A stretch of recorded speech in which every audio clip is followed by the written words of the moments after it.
अरे सादा सादा बहुत हो गए अब तो पिए पिए के मन गए रे। अरे देसी मऊहा अधी पौआ रे बल्लू मो अब कुछ तो ला के पियाना रे।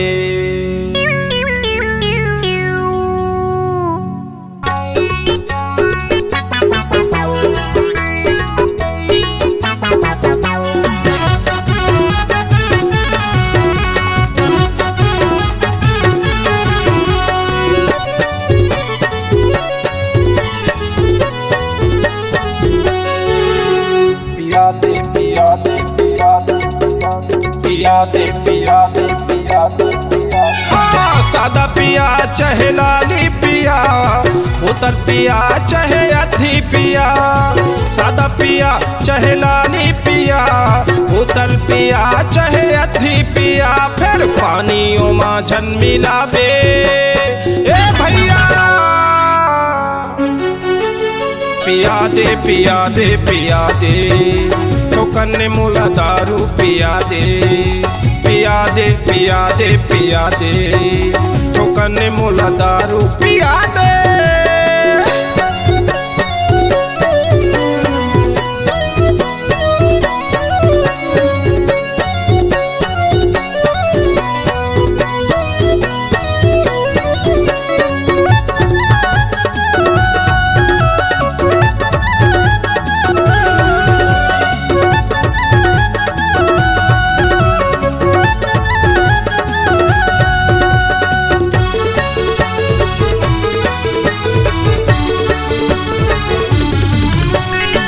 खाली बोतल देख के भैया पिए पिए के मन लागे रे। चढ़ी नशा फिर बाजा के धुन में नाचे नाचे के मन लागे रे।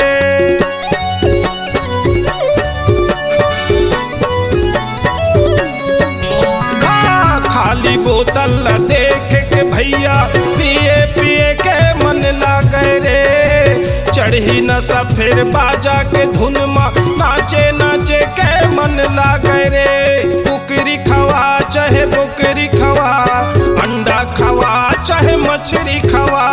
बुकरी खवा चाहे बुकरी खवा, अंडा खवा चाहे मछली खवा। फिर आलू वो माझन मिलावे ए भैया। पिया दे पिया दे पिया दे, तो कन्ने मुला दारू पिया दे। पिया दे पिया दे पिया दे, तो कन्ने मुला दारू पिया दे।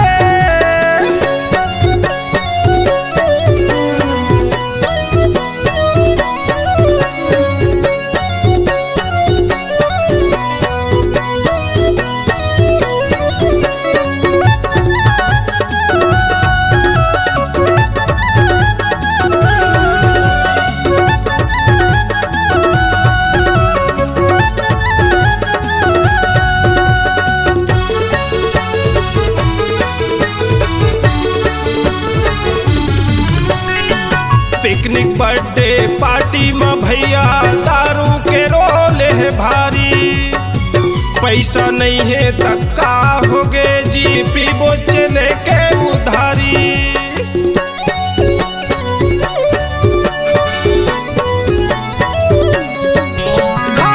पिकनिक बर्थडे पार्टी में भैया दारू के रोले है भारी। पैसा नहीं है तक्का हो गे जी, पीबो चले के उधारी। हाँ दारू के महिमा कत का बताओ, दारू बिना मैं रहे नहीं तो पाऊं। दारू के महिमा कत का बताओ, दारू बिना मैं रहे नहीं सकूं। भैया आपको बोतल ना दिखा दे ए भैया।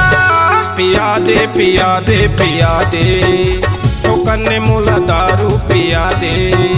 पिया दे पिया दे पिया दे, तो कन्ने मुला दारू पिया दे।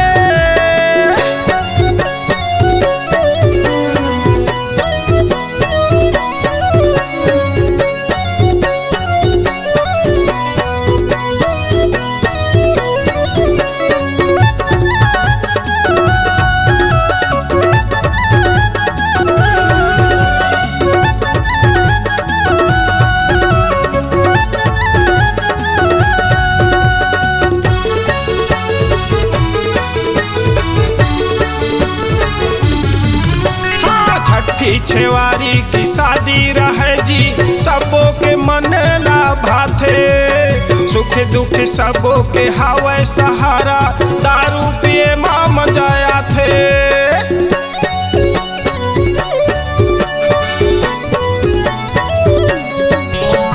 छठी छेवारी की शादी रहे जी सबो के मन ला भाथे सुख दुख सबो के हावे सहारा दारू पिए माँ मजाया थे कच्ची पिया चाहे पक्की पिया घर में पिया चाहे भट्टी में पिया कच्ची पिया की पक्की पिया घर में पिया चाहे भट्टी में पिया फिर मनीष बाबू लछन बतावे भैया पिया दे पिया दे पिया दे तो कन्ने मूला दारू पिया दे पिया दे पिया दे पिया दे तो कन्ने मूला दारू पिया दे हाँ सादा पिया चाहे लाली पिया बोतल पिया चाहे अधी पिया सादा पिया चाहे लाली पिया बोतल पिया चाहे अधी पिया फिर पानियों में झन मिलावे ए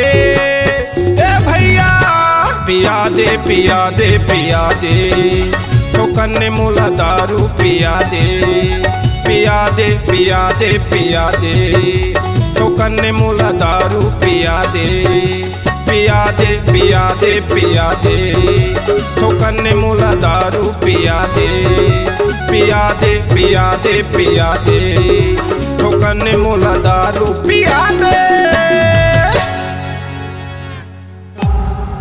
C-Log Digital Recording Studio, Cordoba. Contact number 9907119215.